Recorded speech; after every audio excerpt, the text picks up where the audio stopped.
네, 원장님 그러면 평소 일상생활에서 지킬 수 있는 피부 노화 방지 수칙이나 아니면 원장님이 맨날 난 이것만큼은 평소에 꼭 한다 이런 것들이 있을까요?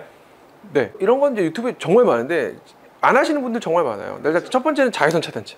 필수적입니다. 지금도 저 발랐고 덧바르기도 했고 그래서 약간 더 뽀해 보이는 것도 있고 자외선은 뭐 말할 나위가 없습니다. 노화의 가장 첫 번째 원인이기도 하고 탄력을 떨어뜨리고 색소를 만들고 뭐 엄청 많아요. 아무리 비싼 돈 주고 레이저 토닝 해도 골프 몇 번 나갔다 오면 그게 다 없어지는데 그럼 골프를 끊으시라고 하면 골프를 안 끊습니다. 환자분들이. 그래서 일단 선크림 많이 발라야 되고 자주 발라야 되고 그런 논문도 있는데 실제로 우리가 바르는 안 바르는 사람들도 제일 많고요. 특히 남자분들 바르셨나요? 저는 안 발랐어요. 실내에 있으셔도 꼭 바르셔야 되고 안 바르는 사람이 제일 많고요. 발라도 되게 조금 바르는 경우가 많습니다. 선크림 그렇게 발림성이 좋지 않기 때문에 실제로 조금 바르면 효과가 4분의 1, 5분의 1 되기 때문에 바른 효과가 거의 없어요. 그리고 뭐 한번 유튜브에서 크게 논란도 있었는데 실제로 자외선 지수를 그 제품들이 안 지키는 경우도 되게 많아서 실제로 사용량이 되게 많아야 되고 빈도수도 되게 많아야 됩니다. 그래서 뭐 실내에 있을 때는 뭐 하루에 한 번,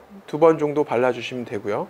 가끔 이제 환자분들 어떤 환자분이 오셨는데 모니터가 되게 많은 데서 일을 하신대요. 네. 근데 어둡대요. 선크림 발라야 되냐? 발라야 됩니다. 이 모니터에서도 되게 많은 뭐 이렇게 블루 파장이 나오기도 하고 모니터가 많으면 얼굴이 그것 때문에 자외선 손상을 받을 수 있기 때문에 거기서도 자외선이 나오기 때문에 꼭 바르시는 걸 추천드리고요. 일단 말이 좀 샜는데 실내에 있어도 발라. 야외에 나가서 더 많이 발라줘야죠. 특히 뭐 야외 활동을 할 때는 2시간 간격으로 꼭 발라주라고 합니다. 화장했는데 더 발라야죠.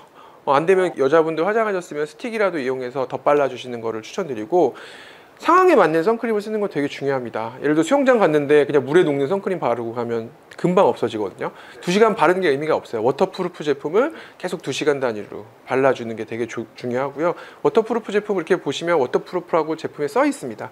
그리고 바르면 되게 끈적이고요.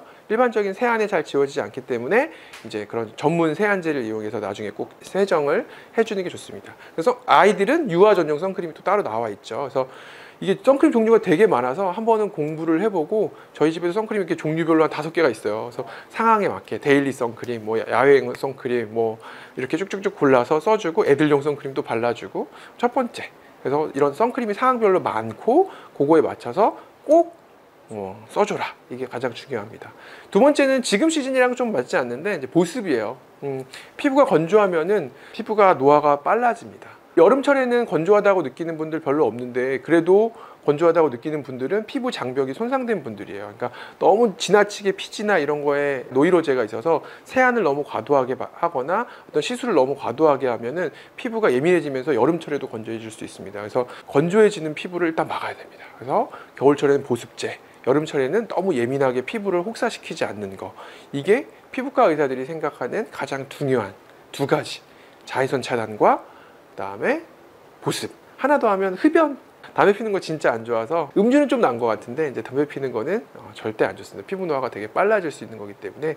그리고 이런 말 하면 좀 광고 같지만 정기적인 피부과 방문 이런 걸 통해서 조금 나의 피부 문제를 체크해야 돼요. 자기가 자기 얼굴 잘 몰라요. 환자분들이 제일 많이 하는 말이 내 얼굴 내가 제일 잘 알고 내가 내 얼굴에 뭐가 생기는지 제일 잘 알고 거울 보면 다 안다 이렇게 얘기하시는데 실제로 본인 얼굴 본인이 제일 잘 모르고 본인 얼굴이 되게 좋았을 때를 기억하고 있는 경우가 되게 많아요. 그래서 갑자기 뭐가 생긴 것 같은데 실제로 그거는 6개월, 1년 전에 생겼고 본인의 거울에 보이는 얼굴은 실제로 맨날 보던 얼굴이기 때문에 우리 머릿속에서는 기억 속의 이미지로 받아들여요. 그러니까 실제로 내 얼굴을 보게 있는 게 아니라 내 머릿속에서 보이는 이미지는 몇 달 전의 얼굴을 보고 있어요. 그래서 변화가 되게 많이 생기면 그때 머릿속에서 예전에 내 머릿속에 기억하고 있던 나의 얼굴이랑 달라졌네라고 인식하면서 갑자기 받아들입니다. 그래서 환자분들이 얼굴에 뭐가 생겼네? 갑자기 없던 피부염이 생겼네? 어제 생겼어요. 그런데 실제로 우리는 네 그러세요 이러면서 믿지 않습니다.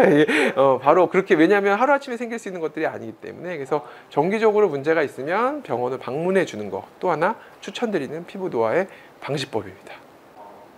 그럼 원장님이 아까 선크림을 바르는 걸 추천해 주셨는데 네. 저 같은 경우에는 좀 관심이 덜하기도 하지만 선크림 제품이 워낙 다양하고 그 중에서 특히 제품마다 SPF인가요? 네네. 자외선 차단 지수가 굉장히 다양하게 나와 있더라고요. 그럼 이게 지수가 무조건 높을수록 효율적이고 좋은 건지 제가 되게 궁금했거든요. 네, 그러니까 지수가 높으면 일단 자외선 차단력은 높아지는 건 사실이에요. 그래서 보통은 우리가 SPF 30% 정도 되면 한 92%에서 3% 정도의 자외선을 차단한다고 되어 있고, SPF 50 정도 되면 한 98% 정도 차단한다고 얘기를 하거든요. 실질적으로 보면 30에서 50이면 거의 이제 뭐 2배 이렇게 조금 안 되게 돼야 될 것 같은데 차이가 별로 없죠. 요 SPF는 차단력보다는 지속 시간이라고 보시면 될 것 같아요.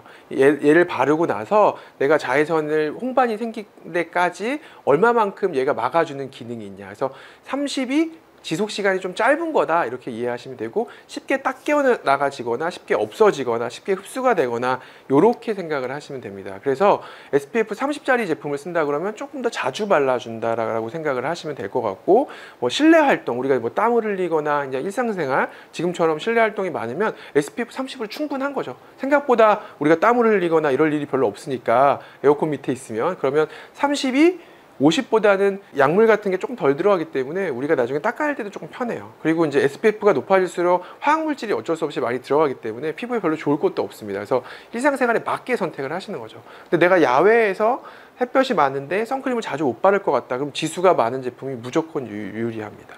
지수가 오래 갈 수 있으니까요. 그래서 야외 활동할 때는 지수가 높은 제품, 실내 생활할 때는 지수가 조금 낮으면서 발림성이 좋은 제품, 이런 것들을 조금 구분해서 사용했으면 좋습니다.